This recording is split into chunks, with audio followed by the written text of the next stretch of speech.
बिस्मिल्लाहिर्रहमानिर्रहीम।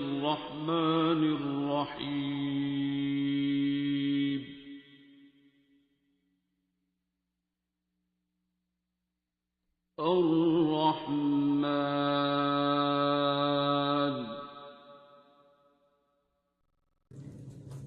बिस्मिल्लाहिर्रहमानिर्रहीम। अस्सलाम वालेकुम। मेरा नाम तहमीना हक है। मैं एक फ़िज़िशियन हूँ और अमेरिका में प्रैक्टिस करती हूँ। मेरा ये वीडियो बनाने का मकसद आप सब लोगों के साथ शेयर करना था अपनी बीमारी और फिर मेरा सेहत याब होना सूरह रहमान के इलाज से। मैं अपने बारे में थोड़ी सी हिस्ट्री बताना चाहूँगी। मेरी बीमारी क्या थी, मेरे क्या सिम्टम्स थे, मेरी क्या लाइफ थी, और फिर मेरा सूरह रहमान तक पहुँचना जो कि बज़ाते ख़ुद एक मोजज़ा है, और फिर मेरा उस सूरह रहमान का मेरे ऊपर क्या असर हुआ। जैसा कि मैंने पहले कहा, मैं एक फ़िज़िशियन हूँ। मैं अमेरिका में अपनी फैमिली के साथ रहती हूँ। मैं फुल टाइम मेडिसिन प्रैक्टिस करती थी। मुझे फ़िज़िकली हेल्थ कोई इश्यूज़ नहीं थे, जबकि एक बीमारी ने सब कुछ बदल दिया। नवंबर 18, 2014 को I had a very severe headache, जिसके बाद मैं एम्बुलेंस से हॉस्पिटल ले जाई गई। वहाँ पे सीटी स्कैन से सब एरेक्नॉइड हेमरेज डायग्नोज हुआ। सब एरेक्नॉइड हेमरेज को ब्रेन हेमरेज भी कहते हैं, जिसकी अब मोर्टेलिटी बहुत हाई है। 9 डेज़ आईसीयू में रहने के बाद मैं घर आई। घर पे थोड़ी रिकवरी हुई, लेकिन 3-4 महीने तक जो रिकवरी होनी थी वो हो गई, और उसके बाद जो मेरी सिचुएशन थी वो वैसी ही रही। इस वक्त मेरी जो लाइफ थी after 3-4 months of this injury, वो मैं आप लोगों के साथ शेयर करना चाहूँगी कि मैं कैसी लाइफ गुजार रही थी। मेरी फंक्शनल कैपेसिटी बहुत थोड़ी हो गई थी।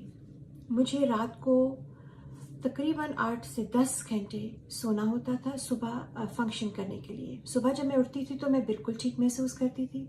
मुझे कोई प्रॉब्लम नहीं होती थी, कोई तकलीफ नहीं होती थी, और कोई देखने वाला कभी कह नहीं सकता था कि मैं बीमार हूँ। लेकिन तकरीबन 12 बजे तक मैं जो कर सकती थी बस वो करती थी। उसके बाद एवरीथिंग वुड चेंज। उसके बाद I would have no energy. मेरी बॉडी में बहुत सोरनेस होती थी। सोरनेस इस किस्म की होती थी जैसे आपने कोई बहुत अरसे के बाद कोई वर्कआउट किया हो, एक्सरसाइज की हो, और उसके बाद आपके जो जिस्म में सोरनेस होती है वो सोरनेस हुआ करती थी, और बहुत शदीद सोरनेस होती थी। Joint, every joint of my body used to hurt. मैं इसको इस तरह एक्सप्लेन कर सकती हूँ जिस तरह अगर कोई टॉय है जो कि बैटरी से चलता है, और वो चलते चलते अगर उसकी बैटरी ख़त्म हो जाए तो वो रुक जाता है। मेरा भी कुछ ऐसा था, मैं चलते चलते काइंड ऑफ रुक जाती थी। एक किस्म का शट डाउन था। इसके बाद मुझे दोपहर को रिकवर करने के लिए तकरीबन 4 से 5 घंटे सोना होता था। सो के जब उठती थी तो 1-2 घंटे मेरे फिर दोबारा बहुत अच्छे होते थे, और उसके बाद वही साइकिल शुरू। सोरनेस, जिस्म में दर्द, जॉइंट्स में दर्द, नो एनर्जी और कुछ करने के काबिल नहीं। और फिर रात हुई, 10 घंटे सोई और अगला दिन वैसे ही शुरू हुआ। इसमें एक चीज़ वर्स होती थी अगर स्केड्यूल से कुछ हट जाए। मुझे अपने स्केड्यूल पे रहना बहुत ज़रूरी था। आगे पीछे बहुत मुश्किल हो जाती थी अगर मैं करती। कई दफ़ा करना पड़ता था। एग्जाम्पल है कि मेरे डॉक्टर्स की अपॉइंटमेंट्स जो थी वो तकरीबन घर से 1 से 1.5 घंटे पे थी। घर आते आते तकरीबन 2 से 3 बज जाते थे। उस वक्त तक मेरी दर्द, मेरी सोरनेस, मेरी जॉइंट की तकलीफ समझिए मल्टीपल टाइम ज़्यादा हो चुकी होती थी। इतनी ज़्यादा कि मैं सहारे के बगैर चल भी नहीं सकती थी, और इससे रिकवर करने के लिए मुझे तकरीबन 4 से 5 दिन लग जाते थे, तो वापस अपनी उस पुरानी वाली स्टेज में आने के लिए। इस तकलीफ और दर्द के लिए कई मेडिकेशंस ट्राई की, पेन मेडिकेशन। कोई पेन मेडिकेशन काम नहीं करती थी, स्ट्रॉन्ग से स्ट्रॉन्ग प्रिस्क्रिप्शंस भी, क्योंकि डॉक्टर्स ने इसको इस तरह कहा कि ये सेंट्रल पेन है जिस पे कोई दवाई असर नहीं करती। मैं नहीं जानती क्या था, लेकिन कोई दवाई असर नहीं करती थी। इस सारे वक्त में मैंने अपनी मेडिकल केयर के बारे में सब कुछ किया। हर स्पेशलिस्ट को दिखाया, जो टेस्ट उन्होंने कहे वो कराए। हर टेस्ट मेरा बाय द वे नॉर्मल आया, कहीं कोई प्रॉब्लम नज़र नहीं आई। हर डॉक्टर का एंड में यही जवाब था, this is a traumatic brain injury. इसके बाद ऐसा देखा गया है लेकिन वजह नहीं पता क्या है, और हमारे ख्याल से अब आपकी ज़िंदगी ऐसे ही है, इसमें इम्प्रूवमेंट के चांसेस नहीं हैं। ये सुनना बहुत मुश्किल है, लेकिन दिस वॉज अ न्यू मी। इतना बताती चलूँ कि इन सब चीज़ों के बावजूद मैं अल्लाह का इतना शुक्र अदा करती थी कि एटलीस्ट मेरे पास दिन के कुछ घंटे ऐसे जिसमें मैं बिल्कुल नॉर्मल महसूस करती हूँ। कम है लेकिन है तो सही। एज अ फिजिशियन मैंने कभी उम्मीद नहीं छोड़ी और मैं अपनी रिसर्च करती रही कि कहीं मुझे कोई इसका जवाब मिल जाए, पर मिला नहीं। 3.5 साल के बाद I came across a video of doctor Mohammad Javed, who is an intensivist in Services Hospital in Lahore.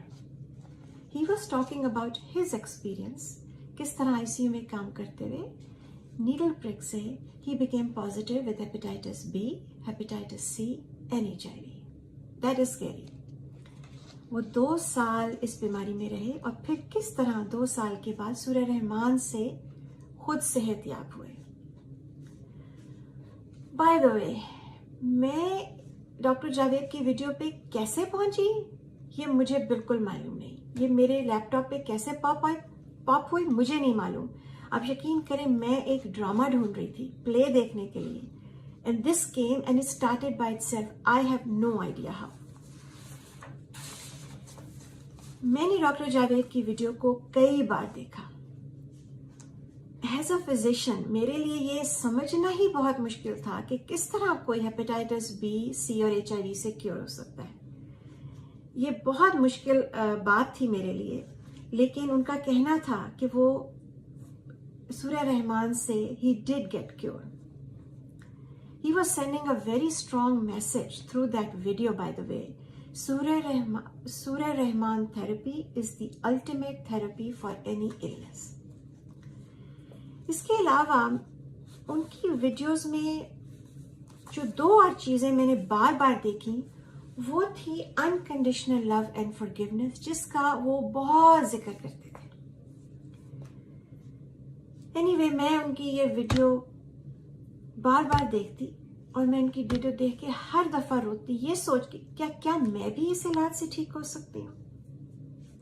मैं 6 महीने तक उनकी वीडियोस, उनके अपनी एक्सपीरियंस का, जो वो बीमार हुए और ठीक हुए, और जो उन्होंने उनकी जो और वीडियोस हैं, मैं 6 महीने तक देखने के बाद मैंने इरादा किया और दिसंबर ऑफ 2018 में फर्स्ट टाइम जाके जिस तरीके से उन्होंने मुझे अपनी वीडियोस में समझाया उसी तरीके से मैंने सूरह रहमान 7 दिन सुनी। सुनने के बाद मुझे लगा कि मैं ठीक हूँ, बट मे बी पूरी तरह नहीं, आई डोंट नो, क्योंकि ना यकीन वाली बात है। इस वक्त मैंने उठ के फर्स्ट टाइम उनसे फोन पे बात की। I called him and I spoke to him.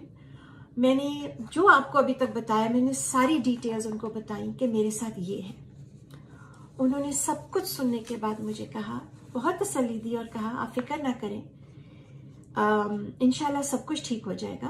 और उन्होंने मुझे बताया कि न्यूरोलॉजिक पेशेंट्स को वो कसीदा बुर्दा शरीफ सुनने को भी कई दफ़ा कहते हैं, तो उन्होंने मुझे कसीदा बुर्दा शरीफ 7 दिन सुनने के लिए कहा और कहा कि तरीका बिल्कुल यही है, 7 दिन सुननी है, दिन में 3 बार सुननी है और उसके बाद दुआ मांगनी है और पानी पीना है।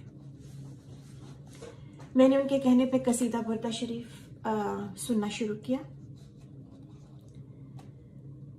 मैं अभी 3rd डे था मेरा जबकि आई फेल्ट समथिंग डिफरेंट।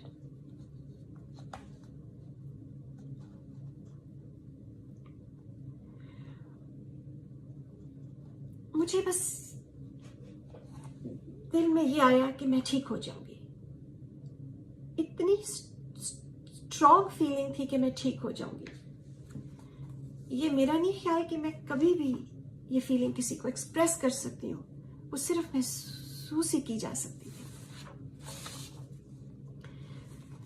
मैंने 7 दिन कसीदा बुर्दा शरीफ सुने उनके कहने के मुताबिक, एंड आई न्यू कि मैं ठीक हूँ और मैं क्योर हो गई हूँ। और इस सब के बावजूद होने के बाद भी मेरे लिए माइंड बॉगलिंग था कि ये कैसे हुआ।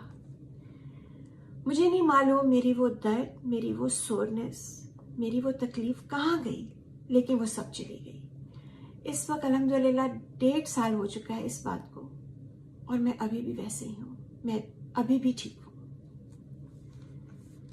सूरह रहमान थेरेपी ने मुझे क्योर किया, लेकिन इसके अलावा it taught me unconditional love and forgiveness.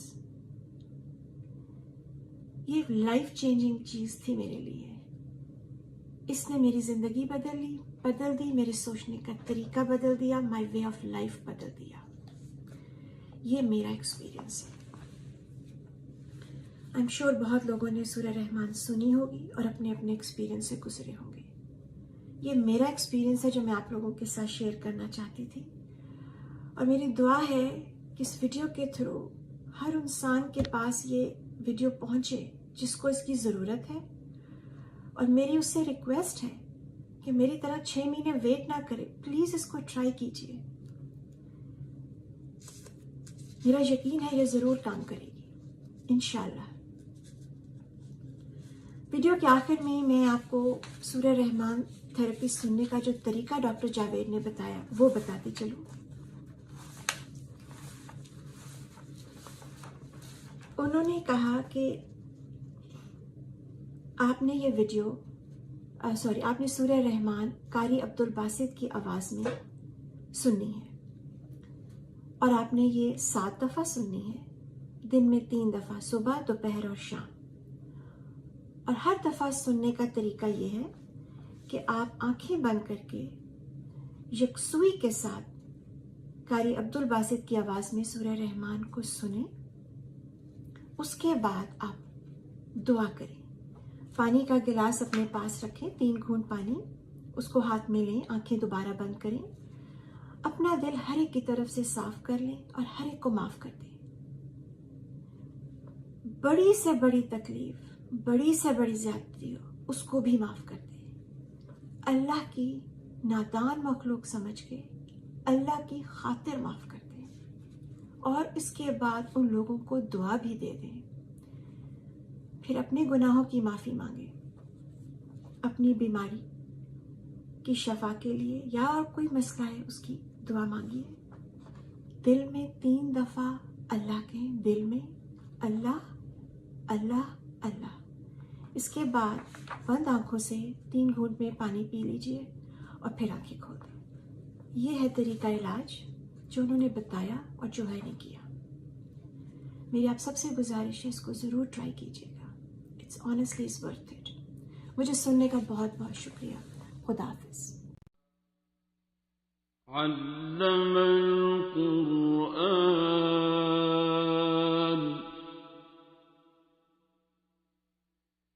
खलक़ल इंसान